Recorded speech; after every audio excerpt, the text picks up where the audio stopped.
Oke, baik. Sebelumnya, selamat datang kembali di channel saya.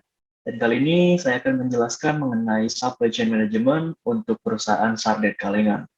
Nah, di sini nantinya saya akan menjelaskan seperti suppliernya siapa saja, kemudian ada retailnya, distributornya, sampai ke konsumen akhir, dan juga produk-produk yang dihasilkan dari sarden kalengan itu sendiri itu apa sih?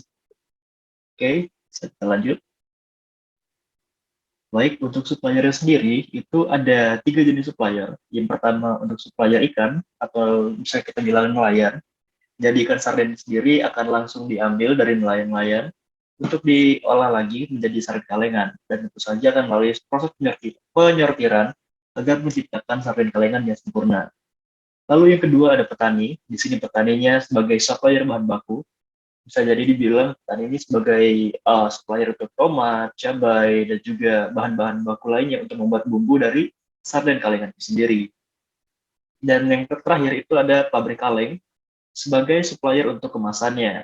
Nah, jadi di sini bisa kita lihat ada 3 supplier yang memiliki perannya masing-masing, seperti nelayan sebagai supplier ikan, lalu ada petani sebagai supplier bahan baku bumbu, dan juga ada pabrik kaleng sebagai supplier kemasan. Produk dihasilkan apa saja dari perusahaan sarden kalengan ini? Tentu saja sarden kalengan itu sendiri dengan berbagai macam rasa dan varian yang berbeda-beda. Dan bisa kita lihat di sini ada berbagai macam rasa sesuai dengan pilihan konsumen, agar nantinya jangkauan pasarnya bisa jauh lebih luas. Dan juga ukurannya bisa bervariasi juga tergantung dari kemasan yang diberikan. Untuk distributornya sendiri dari perusahaan sarden kalengannya sendiri, yang pertama ada supermarket atau hypermart, hero, dan sebagainya. Um, Lalu ada pusat perbelanjaan makanan seperti mall atau Indonesian Food Store dan juga sebagainya. Dan juga ada tempat grosir sebagai distributornya. Jadi peran distributor sendiri di sini untuk menjadi penghubung antara perusahaan dan juga konsumen akhir seperti itu. Nah, memang bukan kebanyakan, memang bisa untuk konsumen itu mengambil dari distributornya langsung. Tetapi untuk menjangkau cakupan yang lebih luas lagi, maka tentunya perusahaan membutuhkan jasa penyalur atau retail. Contoh retail seperti ada pedagang tradisional di pasar tradisional, ya seperti pedagang sembakonya. Lalu ada minimarket seperti kita tahu ada Alfamart, Indomart, Circle K, dan juga yang lainnya. Dan juga yang paling dekat mungkin dengan rumah ada toko kelontong, ada warung, ada kedai, dan juga sebagainya.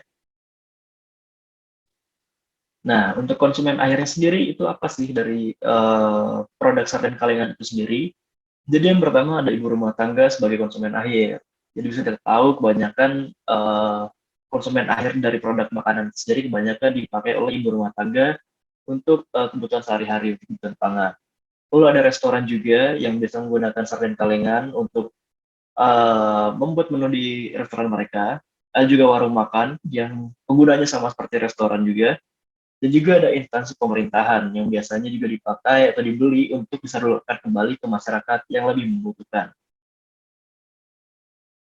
Nah, jadi untuk skema supply chain itu sendiri, untuk dari perusahaan sarden kalian itu sendiri, itu bisa dilihat mulai dari supplier, ada nelayan sebagai supplier ikan, petani sebagai supplier bumbu, bahan baku bumbu, dan juga ada pabrik kaleng sebagai supplier untuk kemasannya.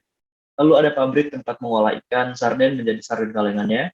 Kemudian setelah keluar dari pabrik, itu bisa diserahkan ke distributor, yaitu seperti supermarket, grosir, dan juga pusat perbelanjaan.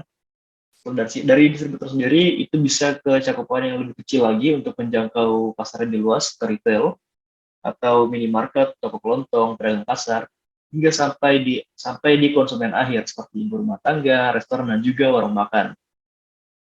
Nah, bisa kita lihat teman-teman, dari mulai dari supplier sampai konsumen itu akan terjadi adanya aliran material atau produk, di mana adanya aliran material atau produk sendiri seperti supplier tadi, mulai dari ikan sampai ke konsumen akhir sampai menjadi sarden kalian itu sendiri. Nah, tetapi bisa dibilang juga dari hulu ke hilir seperti itu. Dan juga sebaliknya untuk aliran dana itu dari hilir ke hulu. Jadi konsumen membeli dari retail, retail membeli ke distributor, distributor membeli ke pabrik, dan pabrik juga membeli bahan baku di supplier. Dan ada satu lagi sebenarnya yang masih kurang, yaitu aliran informasi. Jadi di dalam skema supply chain ini sendiri, ada aliran informasi ini dua arah, bisa dari hulu ke hilir ataupun hilir ke hulu. Nah, jadi seperti apa contohnya? Untuk dari hulu ke hilir, misalnya supplier ke pabrik, tentunya ada aliran informasi mengenai data ikan yang harus diberikan ke pabrik, kemudian data penjualannya dan sebagainya. Tapi bila kebalikannya dari hilir ke hulu, seperti distributor ke pabrik, tentunya ada data informasi mengenai harga barang, lalu ada informasi mengenai biaya untuk pembelian dan sebagainya seperti itu. Mungkin itu saja untuk penjelasan mengenai supply chain di perusahaan sarden Kalengan. Kurang lebihnya mohon maaf, semoga video ini bisa membantu belajar kita semua.